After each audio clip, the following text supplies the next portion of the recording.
and welcome to a new edition of Africa Today. In this edition of our program, we will talk about economic predictions for the year 2024 in the African continent and in Egypt in particular.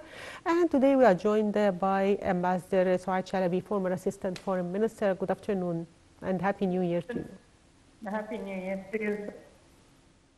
Yes, Dr. Ambassador Souad, since President Abdel Fattah el-Sisi launched his vision to build a more modern Egypt, the wheels of work have not stopped implementing this vision through giant projects that have been undertaken in various fields to achieve progress and development in the country. How will these projects contribute to reshaping the economy in the year 2024?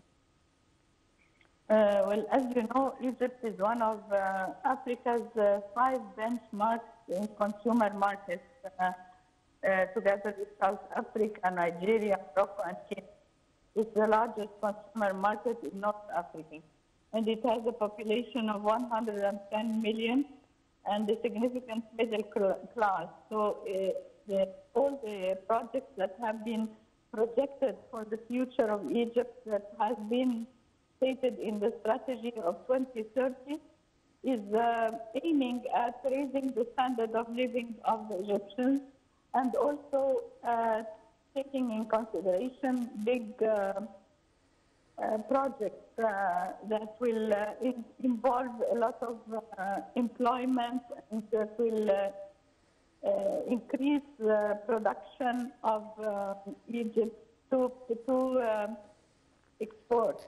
The best projects that are in vision, the multinational projects that are forecasting the growth of Egypt, the economic growth, and it is also aiming at increasing the hard currency that is going into Egypt, because as you know, we have suffered during the pandemic and during the Ukrainian crisis from the food security, and that is why the severe economic difficulties that Egypt has passed through in 2022 and 2023 is going to shadow on the 2024, of course. And that is why the foreign currency reserves are falling below the standard that we were expecting as a result of the war in Ukraine and the high price of the commodity prices internationally. That is why the Egyptian government is trying to face all this by investing in mega projects and also in reducing the subsidies, the food subsidies, because it is taking a lot from the budget and it's draining and depleting the currency reserves. And also it is fighting the inflation, and that is the biggest problem that Egypt is facing now. Yes, Ambassador Souad Chalabi, how do you see the future of economic cooperation between Egypt and the African countries and the different trade agreements signed between Egypt and neighboring countries? Well, as you know, that Egypt is the biggest country in Africa that is now receiving a lot of employment from different, also receiving a lot of immigration coming from Africa. So those are employed in Egypt, and they have been treated as citizens. So they have the full right to invest or to get employment. So Egypt is opening the door for all the investments that are possible in Africa, and it's also helping in progressing in giving the Egypt the highest rate in economic progress, and also in liberalization and in trade and opening the doors between the borders for our products and for our products to go to the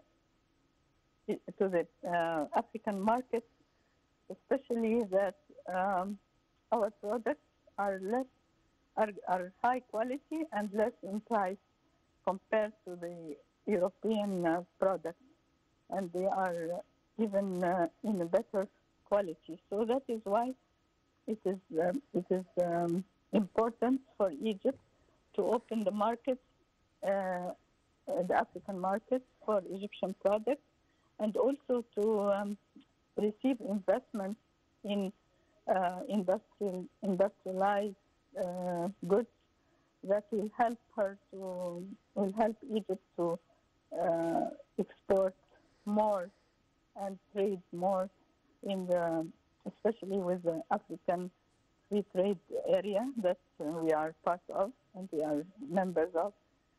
So Sisi's mega projects are costing tens of billions of dollars, and they are putting Egypt in a higher category of countries who are exporting goods, especially in the African continent.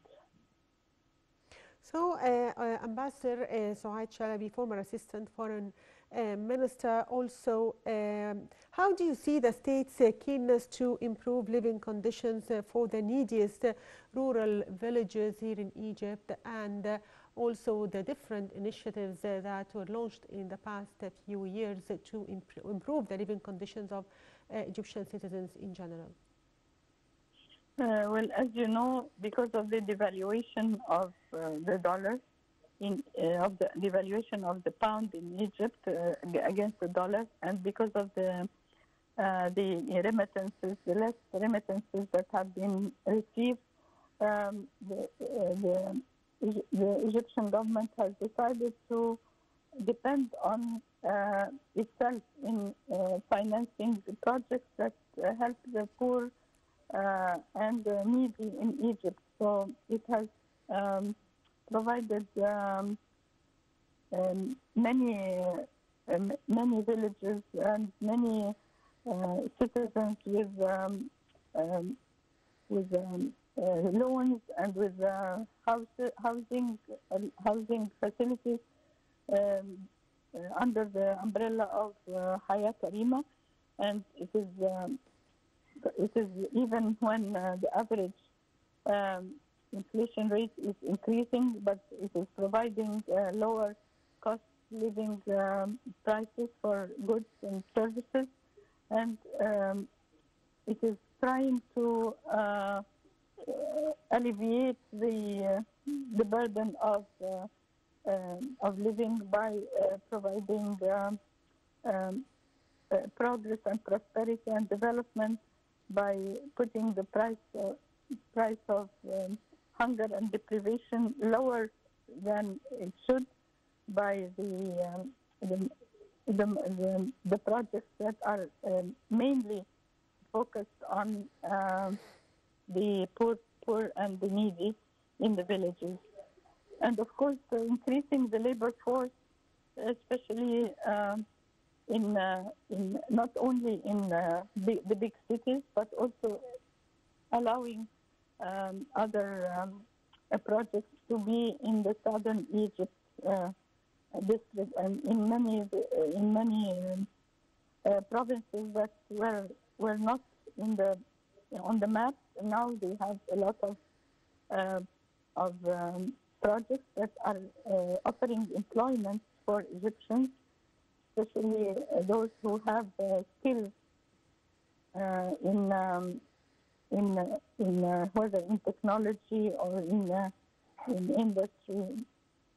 So as you see, the government is responsible and is doing domestic manufacturing and processing in different sectors in the society in order to also give a chance to the private sector and to liberalize the economy as much as possible, and allow foreign investment to like invite Yes. investors. Yes, to I'd invest like to thank in you, the Ambassador Suaid Chalabi, former Assistant Foreign Minister. Thank you, Ambassador Suaid, for being with us. And back to our reports from Africa. The expansion of African economies is excellent news for the continent and the rest of the world. Africa is a vibrant and dynamic continent with enormous promise. As African economies expand, new opportunities for firms and consumers around the world will emerge. Details follow. Africa was at a crossroads of economic transformation in 2023, with the continent's five major economies serving as significant drivers. These economic powerhouses are molding the story of a dynamic and diverse continent, each with its own set of strengths and difficulties. From Egypt to the vibrant economic landscapes of Nigeria, South Africa, and beyond, these nations influence regional dynamics and leave a lasting imprint on the global stage. Egypt is Africa's second largest economy, with a GDP of $475 billion in 2023. With a millennia-long history, the country has a diverse economy, with agriculture, manufacturing, and services all playing important roles. Tourism is a significant contributor, attracting millions of visitors to experience the pyramids and temples. Nigeria has Africa's largest economy, with a GDP of $477.38 billion in 2023. Nigeria is a big oil producer with a population of more than 225 million people. Despite this, Nigeria has a booming services industry, a young population, and diversification possibilities. With a GDP of $405 billion in 2023, South Africa is Africa's third largest economy. It has a thriving mining industry, manufacturing, and a rising technological industry. However, the country is confronted with issues such as significant unemployment. Algeria is the continent's fourth largest economy, with a GDP of $195 billion in 2023. Algeria is a major oil producer. The Algerian economy is primarily reliant on hydrocarbon resources, specifically natural gas and oil. Despite this reliance, the government has worked to diversify the economy by investing in infrastructure and renewable energy. Morocco is Africa's fifth largest economy, with the GDP of $138 billion in 2023. Morocco is a popular tourist destination.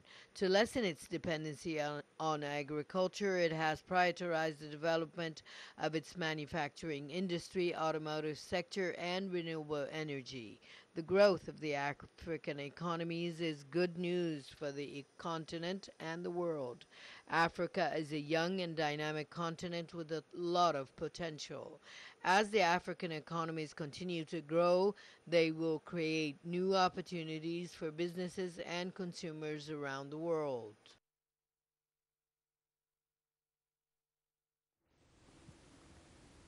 And the war between Sudan's military and paramilitary group has entered its eighth month, causing nearly 240 days and nights of terror, loss, and trauma for much of the Northeast African country's population. Details follow.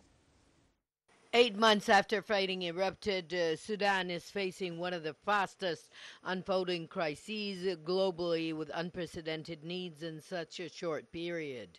More than 6.7 million people, almost 1 in every 7 people in the country, have fled their homes since the conflict between the Sudanese armed forces and the Rapid Support Forces started in mid-April.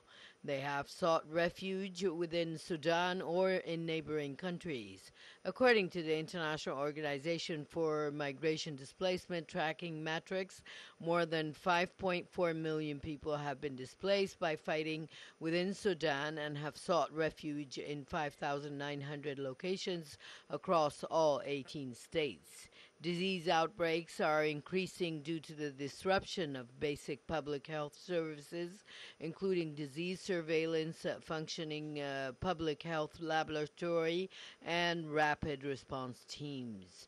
According to the Federal Ministry of Health and the World Health Organization, WHO, 7,700 suspected cases of cholera, including 216 deaths, have been reported from 9 states as of 15th of December.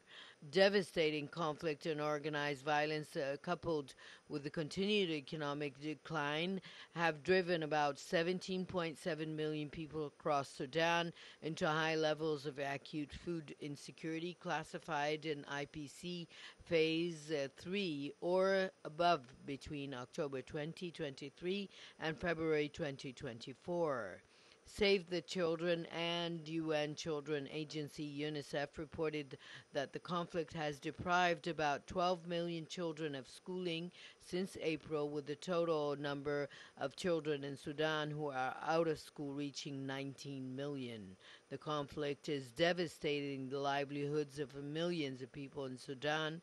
According to the World Bank, the economy is expected to contract by 12% in 2023 because the conflict has halted production and destroyed human capital and state capacity. The growth forecast for Sudan has been revised downward by 12.5 percentage points as the armed conflict has damaged the country's industrial base and education and health facilities as well. Well, dear viewers, that's all for Africa Today. Stay tuned for more updates coming on Nile TV International.